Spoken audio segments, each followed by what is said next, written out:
Hi friends, I have the honor of introducing to you Dr. Tarun C. Shetty. He is, a very proud Damsonian, and I'm very proud to share with you that he was our student in his PG entrance time, and he followed it up with a course that we run for surgery super specialty. And today he is ranked 2 in JIPMER CTVS entrance exam. I'm so proud of your achievement, Tarun. Thank you, sir. Heartiest congratulations. Thank you so much. How are you feeling today? Sir, I'm feeling very happy. I'm more happy to be in your presence today, sir, because DAMS has been a constant support throughout my transition from UG to PG and PG to MCH, and on both occasions to get my dream branch in the dream colleges. I'm really very happy, sir. And we are really proud of what you've done, because for us it is like a validation that we are able to provide quality questions and quality discussions in the super specialty wing as well. Now he has joined us for the online test and discussion course that we have for the general surgery part of the entrance exam of the super specialty entrance exam. So Tarun, I wanted to know from you, how was your how did your journey with DAMS start? My journey started as a TND student. I had joined test and discussion during my drop year. After my MBBS, I had taken 1 year drop for my PG preparation. So I joined the TND course, and throughout 1 year, DAMS had been a constant support to understand everything, and also for the revisions, and also for the All India tests that they used to conduct. And through that, I got a very good ranking, 3-digit ranking in All India, and a 2-digit ranking, 30th rank in Maharashtra CT, and I got my dream branch. Now similarly, I got my PG in KEM, general surgery, which is very heavy. So we usually start our preparations for our final exams in the 3rd year. We try preparing from the start of 3rd year, but it usually comes down to the last 6 months. So at that time, I wanted to prepare for both, for my MS finals as well as for my MCH competitive exam, that is NEET SS. So it was a relief when I actually saw that DAMS had introduced the NEET SS online thing at the same time. So it was a big relief for me. My general surgery preparation was to the point just because of DAMS in my NEET also. But I wanted to do my specialization from a premier institute, from a central institute. So my main aim was to prepare for the November AIMS, PGI and JIPMER. And the preparations which I had done for general surgery through DAMS, I had made a flowchart of all the difficult concepts, as well as the one-liners which were there. I had noted everything down. So I had to just revise them before my exams, which were definitely the difference between at least of 10 to 20 marks between someone who has done this course and someone who has not. So it was a big help, sir. Were you happy with the quality of questions and the discussions that we have created? The best part about this exam is there aren't, of this courses, there aren't many books available as they are available for PG. There are many preparatory guidebooks and all. For MCH preparation, we don't have books, so we are actually lost as to what to do. This was a very good guide, not only to understand which concepts are important, on which concepts to stress, but also to assess yourself. After you have done everything, the mock tests, there were about 5 mock tests which I had given. So you could see a constant progress through each and every test. In the first, my percentile was about 50, but then which increased to about 80, 90 towards the end. So we knew that we were on the right track. And the questions which were there, the best part is there were a mix. We expect a more knowledge-based questions in the NEET pattern, and a more concept-based questions in the Central Institute, SAMES. So DAMS modules had a mix of both. The general surgery part as well as the cardio part, there were 2 papers for thoracic surgery, for specialty.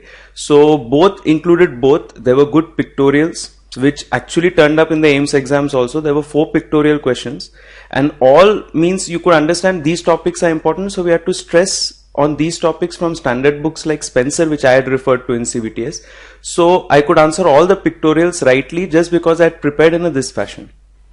No, we are very happy to hear from you that our efforts become validated when you say that you could benefit from them, and I'm very happy to say that I'm so proud of the entire team which worked in the super specialty wing to create questions of the standard of these central institutes like AIMS and JIPMER. We could it predict quite a few questions, so I'm very happy with this, and I would want to know from you that anybody who is preparing for CTVS especially, and how should he start his preparation in 3rd year PG when, like you did? Yes. Like you talked about Spencer's. Like, but what to stress on, how to utilize that textbook, what should be their strategy? Can you help the future aspirants? Sir, let it be any paper, let it be a NEET SS or let it be AIMS, PGI or JIPMER. The CTVS paper is usually divided into 4 parts. The first part includes general surgery, where you have to be very thorough with your Sabiston part and the Love and Bailey. These 2 are for general surgery.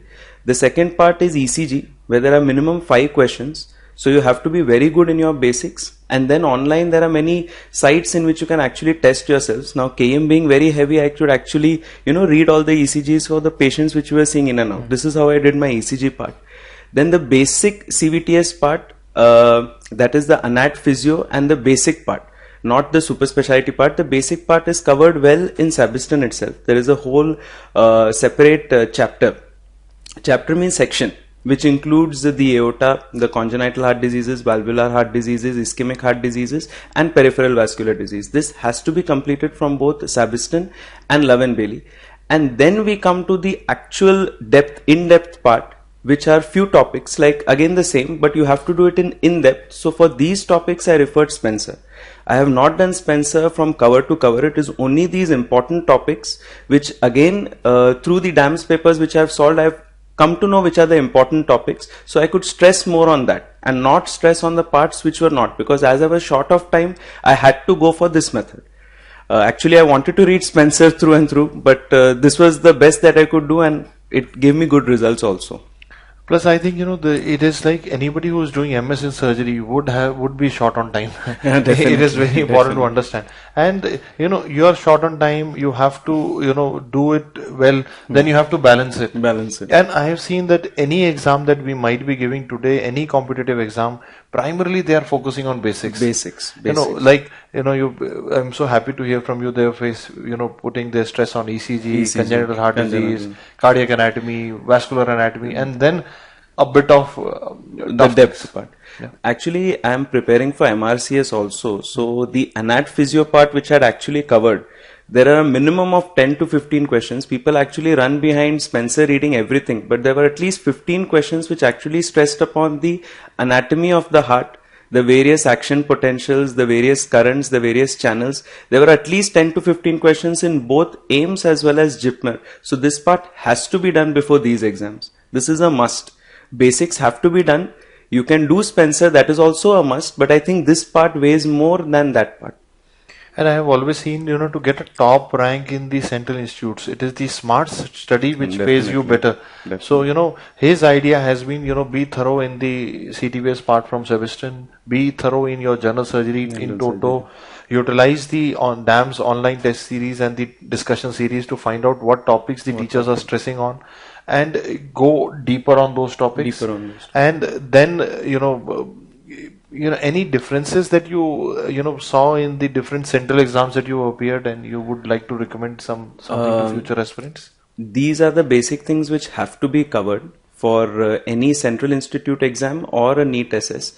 There's one extra thing which actually made the difference for me in JIPMER, was a part of biostatistics, which is asked in, I think, only the CTVS and urology and neurosurgery. They are not so stressed upon when you give GI surgery or oncosurgery as a option. So that is something I missed out in AIMS, which I couldn't prepare. But then again, I went back to the PG DAMS notes for PSM. That was the quickest way I could just finish it in like about 2 days, the entire PSM. And there were 4 questions in JIPMER, which came on the different tests, the different statistics, the average, the mean, and I could answer all 4 of them just by reading for 2 days. So this is one extra point, but it has to be done in the end, but is equally necessary to achieve your dream branch. That is what I feel. So would you recommend people to keep, your DAMS notes secure even during PG? They might be helpful in MCH entrance as well. Definitely. When you're reading for your MS exam, there are many concepts which were quite clear in your PG days, which are not quite clear when you're reading again. So I always used to refer Dr. Rajiv Tiwari's notes, which they are still there with me, and they are very precious to me, and they will be there all throughout with me. They really help to clear out even the smallest things, even the smallest indications. You tend to know more than your batchmates when you have those notes with you, and that really makes a difference. And sir has been, teaching surgery for, I think ages now. And I think every line in Bailey and Love and Sebastian, he can, knows by give you a reason for it. So, it is such a pleasure to, talk to you today, and it gives me insight onto how, we can, further fine tune the course also. Now, today we have specialty courses also available on eMedicourse app for MCH and DM entrance exams. So, because in NEET SS, and I'd like you to help me, to further guide the students also. We have, two parts to the paper, especially in the NEET SS. You have 40 questions from the feeder branches, 60 questions from the specialty. So, for example, if you have like MD medicine and MD pediatrics, both are eligible. So, the 40 questions will be from those feeder branches. Correct. And 60 from the specialty. Yes. So, what other feeder branches can appear for CTVS, or is it just MS surgery? For CTVS, it is only general surgery. If you are going in for onco surgery and all, then you have to study gynec, ENT and ortho, along with general surgery. Yeah. For uro, for general, for GI surgery, for neurosurgery and for CTVS, it remains only general surgery, 40 marks. Yeah. So you have to, look at, so especially if you are trying to target onco surgery, you have to see other feeder branches as well. So that is very important to understand. With feeder branches, they mean the people who are eligible to write that MCH. That is very unique to, I think, NEET SS. NEET pattern. That's a, interesting pattern as well. Interesting, but it makes it more difficult. Very difficult. I saw, because I was talking to one of the rankers who did very well in onco surgery. He did our course here, and he, in his revision, he had utilized the PG entrance gynae notes because they were asking causes of all that gynecological malignancies and symptoms, and that makes a lot of difference in the final ranking. So I think, we have given the listeners an idea on how to prepare and how to go about it. Now I want to know, how did you keep yourself motivated? You were doing your MS surgery from KEM. It is one of the heaviest places to work. So how did you keep yourself motivated that, okay, I want to go further, and when did you start thinking of CTVS? Actually, CTVS was from day one. After my UG, day one it was surgery. I have to get into surgery, and from day one surgery I had to get into CTVS. It was in these 9 years, the things which I'm very passionate about is one about the CVS system entirely, and the other is the minimal access thing, the minimal access approach. So I want to actually do something to club both. So I want to get into minimal access heart surgery. That is something. And I feel when you are passionate about something, you don't require a motivation force. It's something which you enjoy reading, something which you're really passionate about. Even if in the night after you attend your emergency, after operating, when you come, you don't feel like studying. But if there is something which you feel like reading, for me it was CTVS. I used to read Spencer in the night at 2, morning 6. While the patient was being induced, I used to read it on my pad. So it was something I was very passionate about, to know more and more. So really a motivation as such was not required when you like something. That is actually very beautifully said. I want to, re-emphasize it. If you follow something that you really want to do, it will no longer feels like work. So if it is not like work, then it's pleasure. So then there is no question of any motivation, because you are enjoying it. So you don't need motivation to pursue a pleasurable activity. Yes, sir. That's very beautifully put. And I want to add here, because sometimes some students, sometimes they ask me, sir, how many hours do you work? I usually don't have an answer, because it doesn't feel like work to me. So I feel that the key here is that he identified at the right time in his life what he really wanted to do. Yes, sir. And after MBBS it was surgery. During surgery it was CTVS. And during CTVS now he is already has a blurred picture in mind that, okay, I would want to go for a minimally invasive cardiothoracic surgery should be where he want to reach. And I feel this is how dream careers are made. You have to kind of find out what you really want to do. What is it that you can work day in and day out effortlessly. Correct. And keep pushing yourself. So I'm so happy to hear from you. I'm really glad that you brought all these points up, because they will motivate the future aspirants as well. Thank you, sir. Any other messages that you want to give to people who are doing MS in surgery and they want to pursue MCH? Anything that you want to tell them? The first is always to set a goal. It is not that I'll do whatever comes to me in whichever college possible. You have to have a set goal, and you have to have a set college. That is what I feel. If it is a central institute, it is a central institute. If you're good with a state institute, it can be a state institute. That's up to you. So once you have a plan in mind, once you have a goal in mind, then you have to plan your entire studies. Like my goal was set in the month of June, July, when my results were out, MS exam ka. And then I had to join as an SR in KEM itself. So I had about 4 to 5 months. So then I planned my studies accordingly. As I said, I divided the papers. I had seen last year's papers online, how many ever recall question based papers were there. So I divided entirely into those four parts. So general surgery part, whatever I had studied for MS, as well as the DAMS course, which completely helped me, was completely done with these two things. ECG part, as and when the patients came, as and when I saw the ECGs, that was done through. And then your self-studying, that is your Sabiston and Spencer, which I did for CTVS. So over 5 months, daily in and out, I think you have to be very perseverant. You have to be at it. That's not like that today I'm tired, I'm not going to study. That won't do. Each and every day counts, each and every day matters. So day in and day out, you have to put effort so that you can reap the benefits after 5 months. So it is a long thing. It's like a marathon. It's not just a 100-meter that is just 2 days work or 3 days work, because usually people start with vigor and force and then it usually dies down after maybe a month or so. So when you're most down, that is the time when you have to study, when you have to put in more effort. Those are the days which actually matter. The days when you're fully this pumped up, you can study like for 12 hours, 13 hours, how much ever.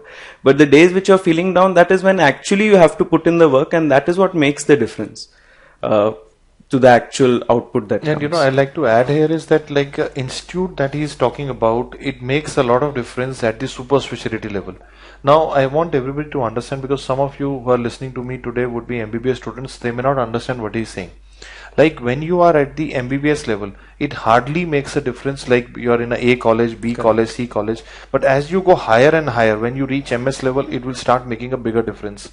MCH level, the difference will even become wider and wider, because there is a super specialty. There would be things which you may not be exposed to in a peripheral place. While in a central institute, your exposure might be like lot of times different. Why that amount of difference usually doesn't come when you are selecting MBBS after your 12th class. So I think that is what he says, that his idea was that I want to do CTVS and I want to do it from a quality institute. And especially AIIMS, PGI, JIPMER, these are like quality institutes, and everybody knows these are the topmost places to do their super specialty from. And that is his idea. And second thing that I like about his entire idea is that you have to make sure that even if you are having a down day, you're not able to do well, put today all your energy, still there should be output. There should be output. At this level, to get a rank 2, you have to make each day count. Yes. Because the problem is that now you cannot keep sitting for long years and sitting here, because you have a pressure that now I'm already MS. Should I start earning? Should I start? So with that, he gave, I think, 6 months intensive. Yes. In addition to your third year PG and your time that you spend. So I think we have gotten a good idea on how to go about CTVS MCH entrance exam. Now, Tarun, I will finally ask you to say something motivating to, all future aspirants. There are some MBBS students also listening to you who want to become a cardiothoracic surgeon. It's like a dream branch from many people. Do you want to say something to them? Sir, means during my PG times when I was a TND student, you had taken 2 days lecture for radiology. So there are two things which you told which still sticks to me, is that where you do your UG from is important, but not that, but where you do your PG and MCH from is going to determine the entire course of your life in the future. And there was one more thing, I was from a private institute in MBBS, so I always felt that government people had an edge over me. But then again you said that what you have done in the last 4 years is not going to matter. What you are going to do in this 1 year is going to make all the difference, and that is what happened for me. So I am really grateful for you, sir. I have been following you through my residency days, your posts, all your motivational talks, your phrases, everything, sir. So I just feel that if you have a passion, I think you should just follow it blindly. You should not see what people say, and definitely you'll reach there one day. On this note, Tarun, I would again like to congratulate you on your journey. I'm so proud that we were a part of your journey from MBBS to MS, and then we were again a part of your journey from MS to MCH. And God willing, we should be able to create further courses as well. Today, I'm so happy and so proud that one of our own student has, cracked the MCH entrance as well. So I'm so happy and so proud of you. I want to convey the entire congratulations to your parents, your family as well. Thank you. Heartiest congratulations. Thank you, sir. God bless you. God Thank you bless so you. much.